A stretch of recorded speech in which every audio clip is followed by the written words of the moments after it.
Mayai Gava Nissan Lakatuna Leraba Kunai Amada Handak Manipur Lengak Manipur Liquor Prohibition Act 1991 Laututuna Lamdam Sida Fong na Yunba Amadi Pusilapa Yahan Kiva Asina Miyam the Hena Sati Pidum Amada Lakalagani Haina Manipur International Youth Center MIYC Coordinator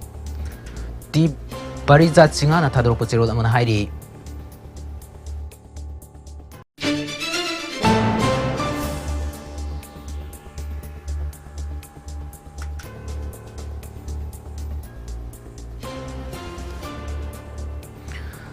Nongsup Coming Young Generation Club ki Executive Member Obiramba Konsam Ravi Elias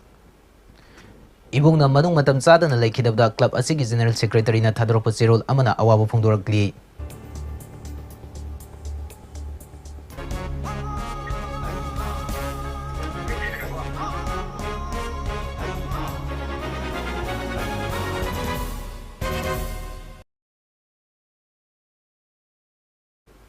Kurumjari, Mami TV Pau update meaning Tabiri Singutaram October Pau Sanduk Pizari.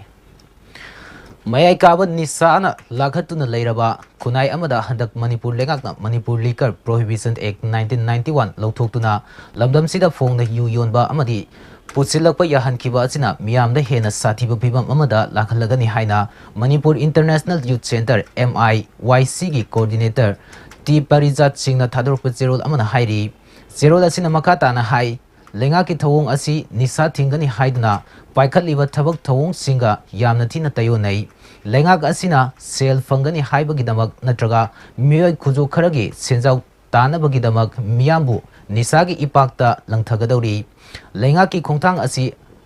asokpada thum chaisin bagam pangkakni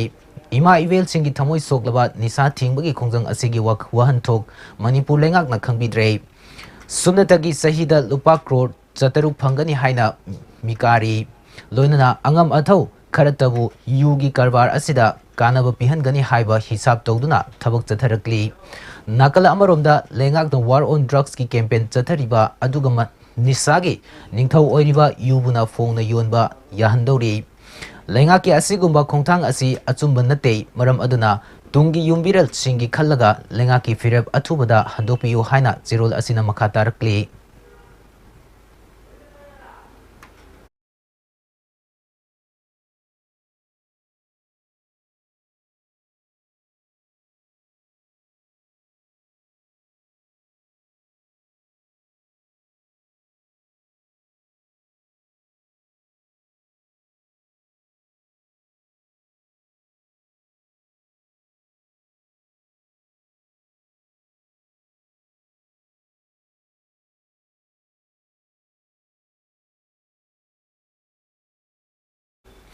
Imphal East ki Kongba Nongpunong Nongthomam Lekai de Leba Pukrambam Dhanachandra Amadi Pukrambam Ongbi Premi Anigi Machanupa Pukrambam Lamngan Sanagi Tara Suba Mapong Numit ka Mari Lenana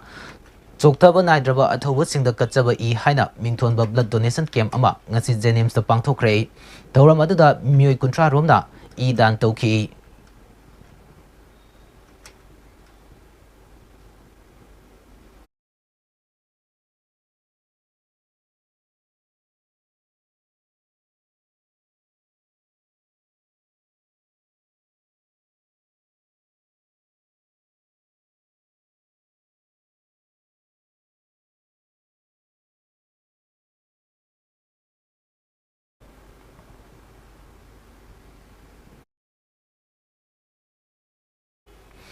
Haukiba December Tarada Nongsup Coming Young Generation Club ki Executive Member Oibiramba Nongsup Coming Maning Laikai de Leba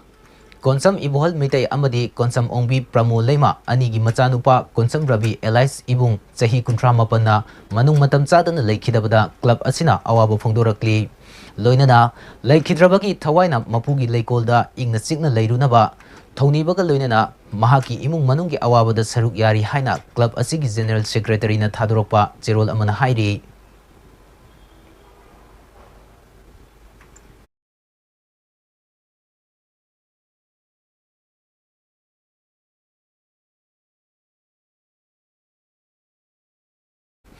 Foreign National Sing Lona Tumna Sangakpo Oibana Laibak Asigi Mapam Kayada Lairiba Illegal Immigrant Singi Data Kumba Haibasi Oitokta Tabak ni Haina Center na Supreme Court ta Kangan Kray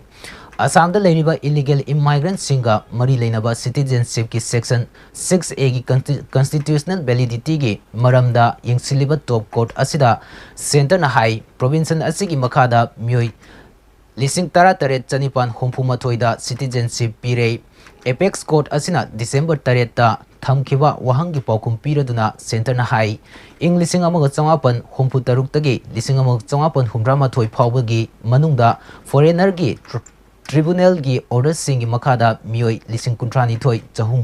marfu mathoi foreigners singi haina identify tokre ing lising amaga changapan humra mathoi gi March kun manga gi matungda Assam yauna India da lo na yadaba mawongda changsiliba illegal immigrants singi matangda court asina hangkiba wahangi pakum oina center na hairibadi illegal immigrants singna mari leinaba document yauduna lo na thumna changsili makoibu detain tawba amasung Maramdamda halannaba hotnaba haibasi hojik chathariba aruba process amani hairi ngasi National Highway Contractorate Imphal Jiri lambi gi bank ban tokre lambi asigi nak yet tariba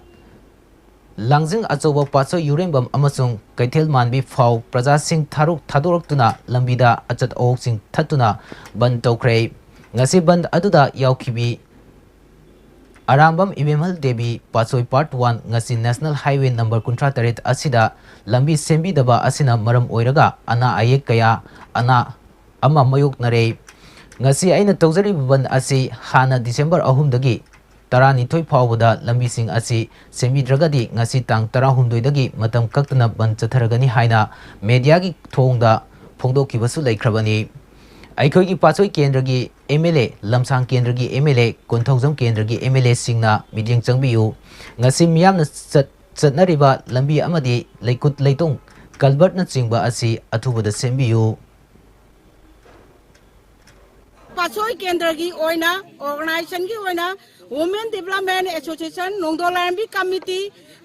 Youth Welfare Club ahum na chillaga ngasi Pasoi gi oiba lamdam sidaida upul wapurna aikoi lekai sida leiba yaraktraba chahi ama helaba sidai da ngachi phawda lambi sembi da dana lairiba che MLA na jo han yengbitraba Pasoi Kendragi ko sidai da aikoi cha atokai matik safar oire ana ek mayam huji ana ba mayam na pik thalla gari thawda accident hoye huji karba takhairaga lairisini ai media na so adum photo nambi ko hairaga ai matang sai loi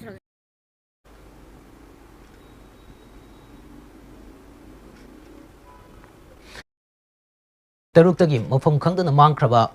kumbongdagi atom Somarendro amasung yumkhaibam Kiran Kumar gi leirol chanbagi thoram lagliba December 15 gi ayukpung nipan tabada Imphal West ki manung chanba kumbongda pangthoklagani haina Imphal West Students Club kumbonggi cherol amana phongdorakli panba yabadi makhoi ani haukiba me tarukta kuki militant ni chingnaba singna Imphal West ki Sangaithel Olympian Park manaktagi phakibani loinana makhoi ani gi Laifam hojik fawa khangdana lairibani mafam khangdana lairiba khumbong mayai leikaidagi atom Somarendro matam sangna Sangai Express Pause gi sub editor oirambaga luinana Imphal West Students Club khumbonggi General Secretary su oiribani lairon chanbagi thoram asida miyamna saruk yabiyu hairi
ꯑꯔꯣꯏꯕꯗ ꯃꯔꯨꯑꯣꯏꯕ ꯄꯥꯎ ꯑꯃꯨꯛ ꯍꯟꯅ ꯄꯤꯖꯔꯤ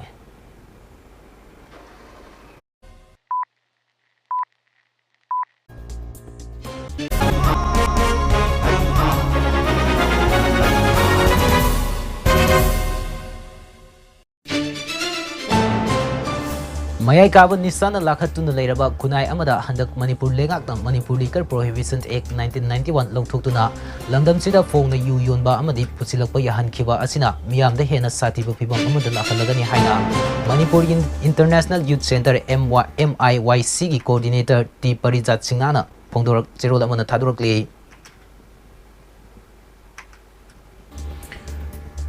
ꯇꯔꯥꯁꯨꯕ ꯃꯄꯣꯛ ꯅꯨꯃꯤꯠꯀ ꯃꯔꯤ ꯂꯩꯅꯅ ꯆꯣꯛꯊꯕ ꯅꯥꯏꯗ꯭ꯔꯕ ꯑꯊꯧꯕꯁꯤꯡꯗ ꯀꯠꯆꯕ E ꯍꯥꯏꯅ ꯃꯤꯡꯊꯣꯟꯕ ꯕ꯭ꯂꯗ ꯗꯣꯅꯦꯁꯟ ꯀꯦꯝꯞ ꯑꯃ ꯉꯁꯤ ꯖꯦꯅꯤꯝꯁꯇ ꯄꯥꯡꯊꯣꯛꯈ꯭ꯔꯦ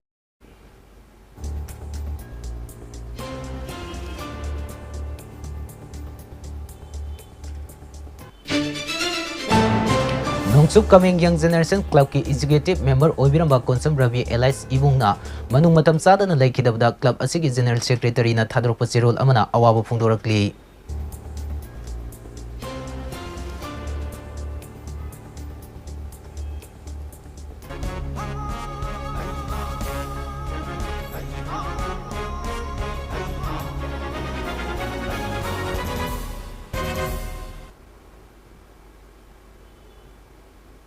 ꯍꯧꯖꯤꯛ ꯄꯨꯡꯖꯥ ꯐꯥꯎꯕꯒꯤ ꯑꯣꯏꯅ ꯄꯥꯎ ꯑꯞꯗꯦꯠ ꯄꯤꯕ ꯃꯇꯥꯡ ꯑꯁꯤꯗ ꯂꯣꯏꯁꯤꯟꯖꯔꯦ ꯄꯨꯝꯅꯃꯛꯄꯨ ꯑꯃꯨꯛ ꯍꯟꯅ ꯈꯨꯔꯨꯝꯖꯔꯤ